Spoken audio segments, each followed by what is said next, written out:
Hi, my friends. My name is Selim.Digital, and this is my carnivore vlog continued.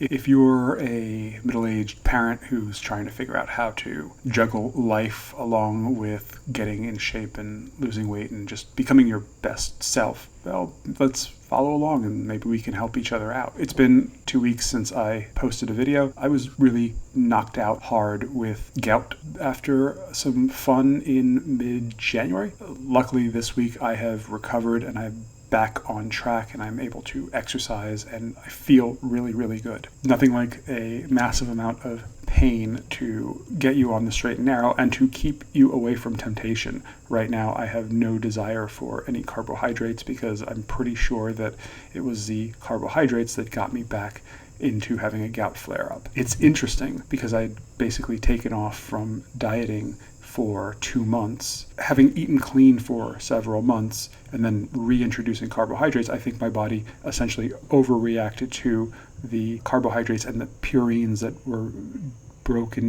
was broken down as a result. If you get yourself clean, then you fall off the wagon, you pay a greater price for it. And I think that actually really makes sense. Let's say somebody who hasn't had a drink for a long time and then goes and has some alcohol, they're going to feel it so much harder than somebody who has generally been consistently drinking. I think that's what happened. And so I just need to be aware of that, and I need to be super clean because I've got 5 weeks before the New York City Marathon. I've got 5 weeks before the Asheville Marathon. Whew.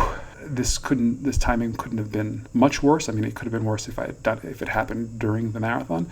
But I'm back in training and I'm really doing well. This morning I was 227.2 pounds, which is the lowest that I've been since sometime in 2022. In the last 6 months or so, I've dropped 30 pounds, give or take, and that means on average 5 pounds a month.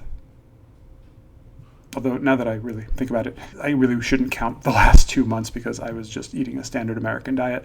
So in the 4 months since I started recording, I've dropped about 30 pounds. So somewhere between 7 to 8 pounds a month is what I've really lost. That's honestly fantastic. That seems sustainable. Somewhere between 5 to 7 pounds a month is a nice, consistent weight loss where I'm not losing a lot of muscle or anything like that. I was looking at my Net Diary recordings and the lowest I'd gotten to was about 215 pounds.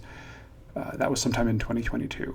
But at that point, I was experimenting with doing lots of fasting where I was doing anywhere between 2 to 4 days of fasting a week. That really works. Obviously, if you have 0 calories, then you're going to lose weight. The problem was when I stopped doing that, the weight just came right back. The intermittent fasting that I'm doing right now, along with the carnivore diet, is a sustainable, consistent way for me to lose weight.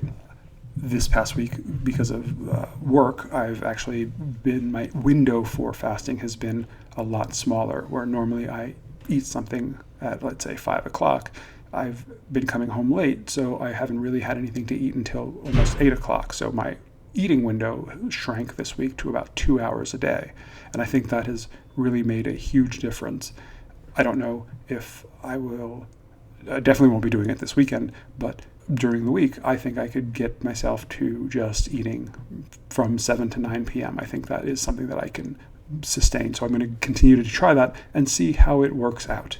So right now, at 227 pounds, I weigh less than I did when I trained and ran the New York City Marathon. I was somewhere between 235 and 240 at that time. Now, I know that the number on the scale is not proof that I'm in better shape or anything like that, but it's just a nice piece of evidence that suggests that maybe this marathon will go better than the previous one. I ran the New York City Marathon. It took me 9.5 hours, but I was walking the last 2 hours. My hope is that I can run this one in 6.5 hours, which is the official cutoff for the marathon. This past Saturday, I went to the track and I jogged for 2 hours.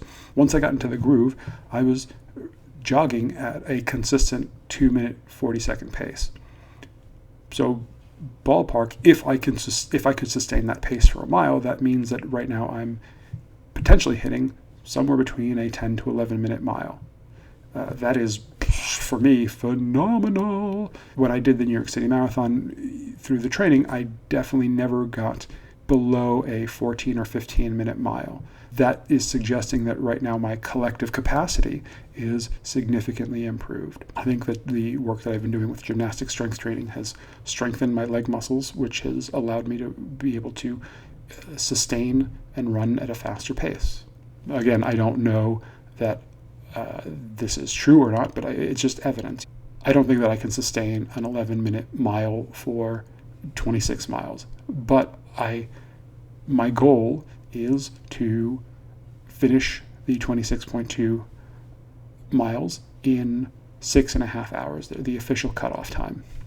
I'm getting some nice pieces of evidence that tell me that I should be slightly optimistic about that possibility. With 5 weeks left, I can increase my running time, and if I can sustain that without massive amounts of pain and injury to my joints, then I think that I can do that. I think I can make it to the 6.5 hour mark. And if I can't, that's okay. I still am getting some improvement out of my life and out of my body, and that's fundamentally what matters. The medal is not that important to me. It is the attempt at meeting this challenge. If I don't make it, I don't make it. That just means that the next one I will reformulate and replan and make and do it better. If I don't think about the immediate outcome as being the most important thing, but the collective journey as being the important thing, then win some, lose some. That's sort of fundamentally how I'm trying to approach this. In that sense, I'm really trying to approach a lot of things that I am doing in that kind of a marathon kind of a outlook. I'm writing on my blog. I'm publishing once a week. Are my essays perfect? No, there's plenty of mistakes.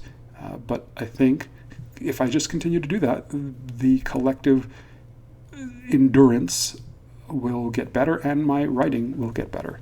This is all to the good, as they say. This week has been really good with the carnivore diet. Eating only within a 2-hour window means that there's not a lot of options for snacking. I've been mostly eating smash burgers, but my son, God bless him, he decided he wanted to make a meal that would make Daddy happy. So he made like an all carnivore friendly meal this past week. He made deviled eggs with salmon roe, which was fantastic. The salmon was a little on the salt. The salmon roe was a little on the salty side, but it was really, really tasty. And then he made this egg souffle, or this egg flan, I guess I should say, with pecorino cheese, and it was phenomenal. He also sautéed mushrooms, and my wife wanted to finish this off with a beautiful ribeye.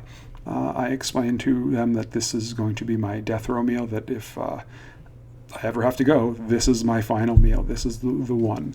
Good eating, good times. All right, this was just a quick catch-up. I will keep you posted on how my running is going. The Saturdays are really the important day as I run and figure out where my body is. But right now I'm feeling really good. Let's keep on keeping on. Alrighty. Have a great week. Take care.